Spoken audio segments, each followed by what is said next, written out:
Assalamualaikum warahmatullahi wabarakatuh. Bismillah, alhamdulillah, asyhadu an la ilaha illallah wa asyhadu anna Muhammad Rasulullah. Allahumma sholli ala sayyidina Muhammad wa ala ali sayyidina Muhammad, amma ba'du. Katur dumateng para alim ulama sepuh bini sepuh ingkang kawula hormati. Kawula ngucapaken alhamdulillah dumateng Bapak Gopur ingkang mawakili Bapak Sugeng lan Ibu Rupiah ingkang kawula hormati.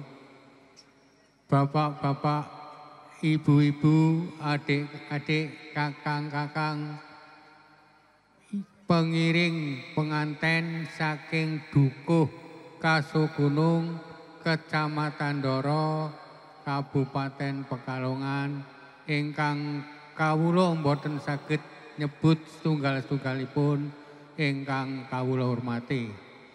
Mboten kesupe dumateng penganten kekalih inggih menika Mas Misbahul Huda kalian Mbak Umi Kulsum ingkang berbahagia. Bapak-bapak, ibu-ibu, adik-adik, kakang-kakang, sederek sedaya ingkang kawula mulyakaken.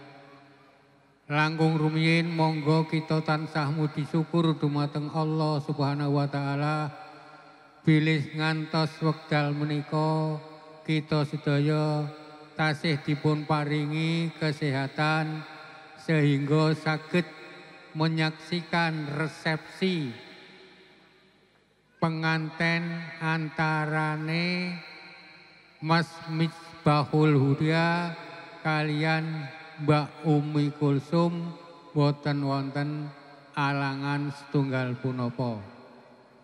Sholawat serta salam semoga tetap tercurah dumateng junjungan kita Nabi Agung Muhammad sallallahu alaihi wasallam ingkang kita sebagai umatipun maos sholawatipun rina kelawan wengi mugi-mugi ing benjang angsal sapatipun. Amin amin ya robbal alamin.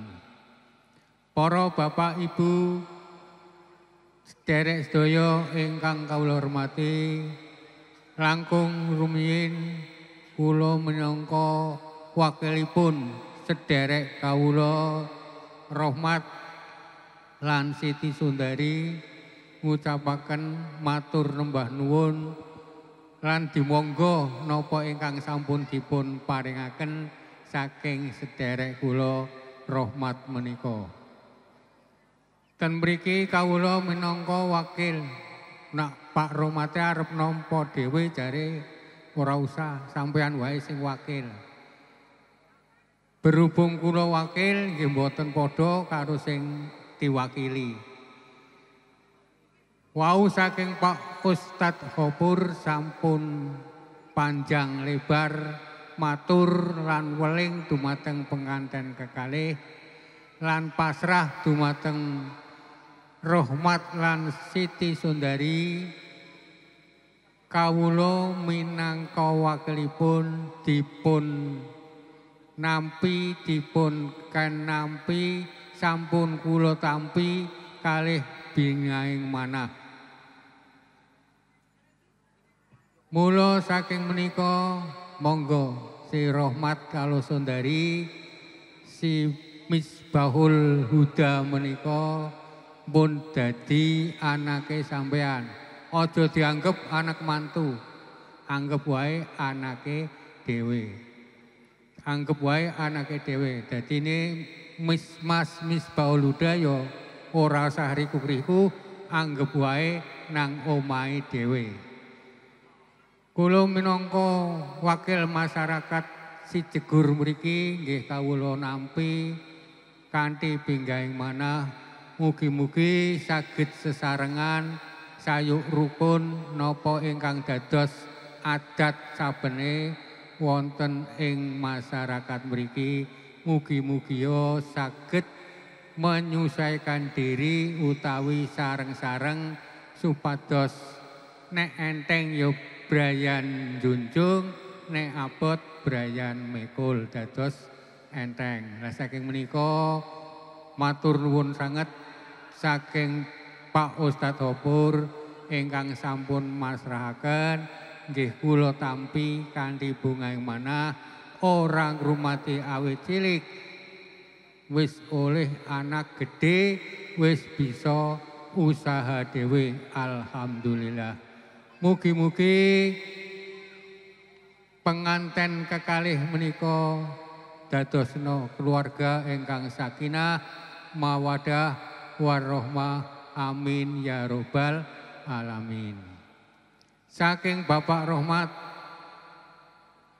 ngaturaken nyuwun pangapura ingkang sak kathah-kathahipun mbok bilih anggenipun panjenengan rawuh wonten ing mriki napa kemawon ingkang dipun paringaken duka papan panggenan lan lasana-sanasipun kurang nyeketakake ing penggalih kula minangka wakilipun nyuwun maaf ingkang sak kathah-kathahipun.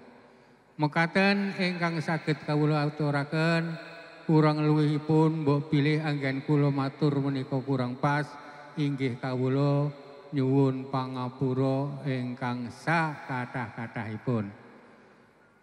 Kula dongaken mugi panjenengan sedaya saking kasugunung dugi mriki slamet waras inggih mangke kondur wonten griyanipun piyambak-piyambak nggih saged sehat waras boten nemahi alangan setunggal punapa. Kangge penutup monggo kita dongani kangge donga kafaratul majelis. A'udzubillahi minasyaitonirrajim. Bismillahirrahmanirrahim.